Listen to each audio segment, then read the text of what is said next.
এই কাজগুলো না করলে আপনি কখনোই অর্ডার পাবেন না। শুধু ভালো কাজ জানলেই কিন্তু অনলাইনে বিজনেস করা যায় না বা অর্ডার আসে না। এর পিছনে কিছু কৌশল আর কঠোর পরিশ্রম থাকে। আপনার পেজে লাইক ফলোয়ার যেমন বাড়বে তেমনি আপনার ইনবক্সে অর্ডারে ভরে যাবে।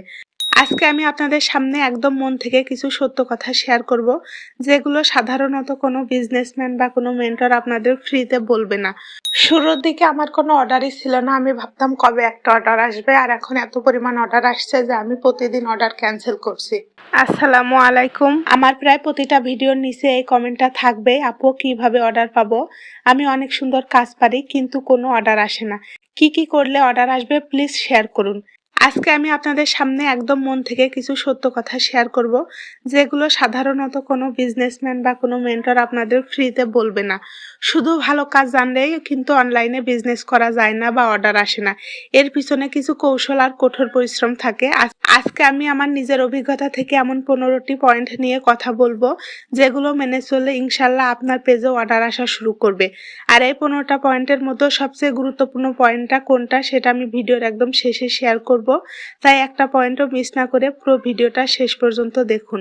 আমার ভিডিওটা হয়তো খুব বেশি প্রফেশনাল হবে না, আমি হয়তো ঠিকঠাকভাবে গুছিয়ে কথা বলতে পারবো না, তবে আমি আমার অভিজ্ঞতা থেকে যেগুলো শেয়ার করব আপনাদের সাথে সেগুলো আপনাদের অবশ্যই কাজে লাগবে। এবং যেসব আপুরা আমাদের কমেন্ট করেন তাদের আশা করি প্রফেশনাল ভিডিও লাগবে না, বরং কার্যকর এবং অভিজ্ঞতা থেকে যে ভিডিওগুলো আমি শেয়ার করি সেগুলোই আপনাদের কাজে লাগবে। আর হ্যাঁ, একটা কথা বলতে চাই, এই কথাগুলো আমার চ্যানেলের সাথে মিলাতে যাবেন না। আমি আপনাদের যে পরামর্শগুলো দিচ্ছি আমার অভিজ্ঞতা থেকে দিচ্ছি, তবে আমি নিজের বিজনেস লাইফে অ্যাপ্লাই করতে পারিনি। তার মূল কারণ হলো ব্যস্ততা। আমার পড়াশোনা প্লাস চাকরি প্লাস সংসার সবকিছু মিলিয়ে আমি ঠিকমতো সময় দিতে পারিনি বিধায় আমার চ্যানেলটা এত ছোট।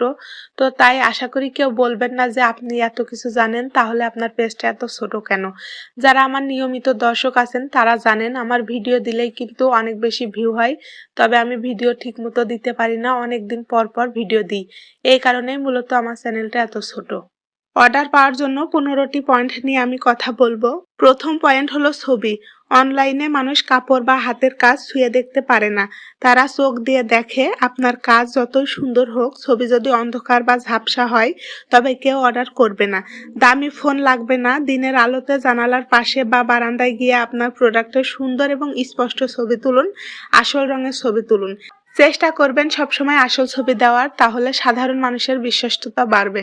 দ্বিতীয় পয়েন্ট হলো আত্মীয় স্বজন ও প্রতিবেশীদের মাঝে পরিস্থিতি বাড়ানো। অনেকেই নতুন বিজনেস শুরু করে লজ্জা পান, ভাবেন মানুষ কি বলবে। এই লজ্জা ঝেড়ে ফেলুন। আপনার আত্মীয় স্বজন, বন্ধু বান্ধব এবং প্রতিবেশীদের জানান যে আপনি এই কাজটা করছেন। শুরুতে তাদের জন্য কিছু বানিয়ে দিন, যদি আপন বা নিজস্ব কেউ থেকে থাকে। তারা যখন সেটা পরে বাইরে যাবে তখন অন্য কেউ জিজ্ঞেস করবে এটা কোথা থেকে নিয়েছেন।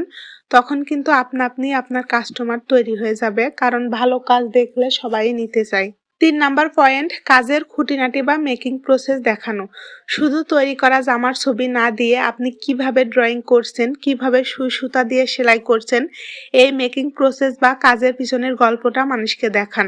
মানুষ যখন দেখবে আপনি কতটা কষ্ট করে যত্ন নিয়ে কাজটা করছেন, তখন কাজের প্রতি তাদের সম্মান ও ভরসা দুইই বাড়বে। পয়েন্ট 4, কাস্টমার রিভিউ ও ফিডব্যাক শেয়ার করা। শুরুতে যদি একটা অর্ডারও পান, কাস্টমার ড্রেসটা পাওয়ার পর তার অনুভূতি কেমন ছিল সেটার স্ক্রিনশট বা ছবি পেজে শেয়ার করুন।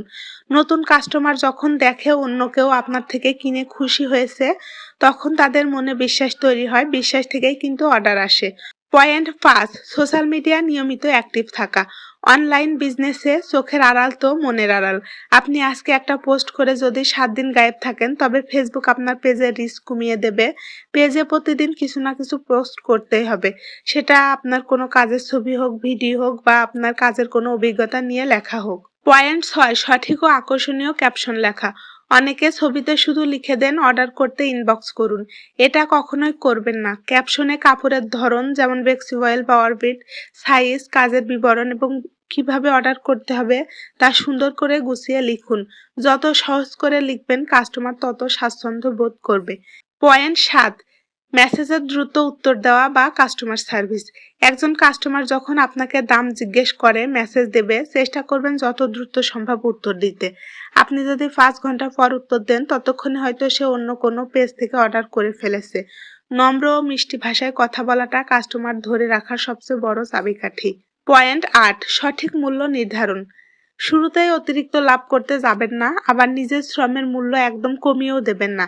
আপনার সুতা, কাপড় ও অন্যান্য খরচের সাথে আপনার খাটাখাটির একটা যৌক্তিক দাম নির্ধারণ করুন। কাস্টমার যেন বোঝে যে সে সঠিক দামে ভালো জিনিস পাচ্ছে। পয়েন্ট ৯, কাজের ফিনিশিং ও কোয়ালিটিতে আপোষ না করা। একটা কথা মনে রাখবেন, প্রথম অর্ডার পাওয়া সহজ, কিন্তু সেই কাস্টমারকে বারবার ফিরিয়ে আনা অনেক কঠিন।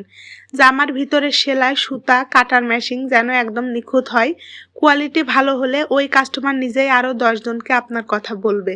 পয়েন্ট ১০, সুন্দর ও নিরাপদ প্যাকেজিং। কাস্টমারের হাতে যখন আপনার পার্সেলটা পৌঁছাবে, সেটা খোলার অভিজ্ঞতা যেন সুন্দর হয়। একটা সুন্দর পলি বা প্যাকেট যত্ন করে জামাটা ভাঁজ করে দিন। পারলে ছোট্ট একটা থ্যাংক ইউ নোট বা একটা চকলেট ভিতরে দিয়ে দিতে পারেন। এই ছোট্ট ছোট্ট বিষয়গুলো কাস্টমারের মন জয় করে নেবে। পয়েন্ট ১১, ট্রেন্ড বা ফ্যাশন বুঝে কাজ করা। এখন বাজারে কোন কালারটা বেশি চলছে, কোন ডিজাইনটা আপুরা বেশি পছন্দ করছে, যুগের সাথে তাল মিলিয়ে আপনাকে নতুন নতুন ডিজাইন নিয়ে আসতে হবে। সব সময় একঘেয়ে ডিজাইন করলে কাস্টমার আপনার প্রোডাক্টের প্রতি আকর্ষণ হারিয়ে ফেলবে। পয়েন্ট ১২, ধৈর্য ও জেদ ধরে রাখা। অনলাইন বিজনেস কিন্তু জাদুর কাঠি না যে আজ পেজ খুললাম আর কাল থেকে হাজার হাজার অর্ডার আসবে। শুরুতে মাসের পর মাস কোনো অর্ডার আসবে না। এই সময়টাতে ভেঙে পড়া যাবে না, ধৈর্য ধরে নিজের কাজটা করে যেতে হবে। পয়েন্ট ১৩, বিভিন্ন গ্রুপে নিজের কাজ শেয়ার করা। ফেসবুকে মেয়েদের এবং উদ্যোক্তাদের অনেক বড় বড় গ্রুপ আছে। সেসব গ্রুপে সরাসরি বিক্রির উদ্দেশ্য না, বরং আপনার সুন্দর কাজের ছবি বা ভিডিও শেয়ার করুন। সেখান থেকে অনেকে আপনার হাতের কাজের প্রশংসা করবে এবং ধীরে ধীরে আপনার পেজে ফলোয়ার বাড়বে। পয়েন্ট ১৪, সঠিক সময়ে ডেলিভারি দেওয়া। কাস্টমারকে যদি বলেন ৭ দিনের মধ্যে জামা দেবেন, তবে ৭ দিনেরই দেওয়ার চেষ্টা করুন। কোনো কারণে যদি দেরি হয়, তাহলে আগে থেকে কাস্টমারকে বুঝিয়ে বলে রাখুন যে এই সমস্যাটা হয়েছে। সততা আর সময়ের মূল্য না দিলে কিন্তু বিজনেসে টিকে থাকা একেবারেই অসম্ভব। এবার আসি ১৫ নম্বর পয়েন্টে, যেটা আমি বলেছিলাম ভিডিওর শেষে বলবো এবং এটি আমার অভিজ্ঞতার সবচেয়ে গুরুত্বপূর্ণ। সেটা হলো নিয়মিত ভিডিও দেয়া এবং ভিডিওর কোনো বিকল্প নেই। আপুরা, আপনি যত ভালোই কাজ করুন না কেন, আলমারির ভিতরে লুকিয়ে রাখলে সেটা কি কেউ দেখতে পাবে? না, পাবে না। ঠিক তেমনি আপনি খুব সুন্দর হাতের কাজ পারেন, কিন্তু সেটা যদি অনলাইন দুনিয়ায় মানুষের সামনে তুলে না ধরেন, তবে মানুষ জানবে কিভাবে যে আপনি এত সুন্দর কাজ করেন? ফেসবুক বা ইউটিউবে একটা ছবির চেয়ে একটা ভিডিও মানুষের কাছে খুব দ্রুত পৌঁছায়। আপনার কাজের ছোট্ট ছোট্ট রিলস ভিডিও বা বড় বড় ভিডিও বানিয়ে আপলোড করুন। আপনার ভিডিওর লক্ষ্য থাকতে হবে কিভাবে সেটা মানুষের ভালো লাগবে এবং ভাইরাল হবে। ভিডিও আপনি যতই ছাড়ুন, যতক্ষণ না মানুষের সামনে পৌঁছাচ্ছে, আপনি অর্ডার পাবেন না। কারণ ভিডিওগুলো যারা দেখবে তারাই তো অর্ডার করবে। একটা ভিডিও যদি কোনোভাবে ভাইরাল হয়ে যায় বা অনেক মানুষের কাছে পৌঁছে যায়, আপনার পেজে লাইক ফলোয়ার যেমন বাড়বে, তেমনি আপনার ইনবক্সে অর্ডারে ভরে যাবে। আমি নিজেও কিন্তু নিয়মিত ভিডিও দিতে পারি না বিধায় আমার বিজনেসের এত ছোট অবস্থা। তারপরেও আমি প্রতিদিন প্রচুর অর্ডার পাচ্ছি এবং প্রচুর অর্ডার ক্যান্সেল করা লাগছে। তো আপনাদের সাথে আমার অভিজ্ঞতাগুলো শেয়ার করলাম। আপনারা কখনো ভিডিও বানাতে অলসতা করবেন না। এই ছিল আজকে আমার অভিজ্ঞতার ১৫টি সত্য কথা। আশা করি এই পয়েন্টগুলো আপনার নতুন বিজনেসকে এগিয়ে নিয়ে যেতে অনেক সাহায্য করবে। কোনো কিছু বুঝতে অসুবিধা হলে অবশ্যই কমেন্টে জানাবেন। আর আমার নাম্বার তো দেওয়াই আছে, আমার নাম্বারে যোগাযোগ করবেন। আমার এই সাধারণ কথাগুলো যদি আপনাদের একটু উপকারে আসে, তবেই আমার সার্থকতা।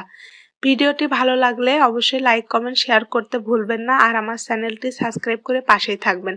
সবাই ভালো থাকবেন, সুস্থ থাকবেন। আল্লাহ হাফেজ।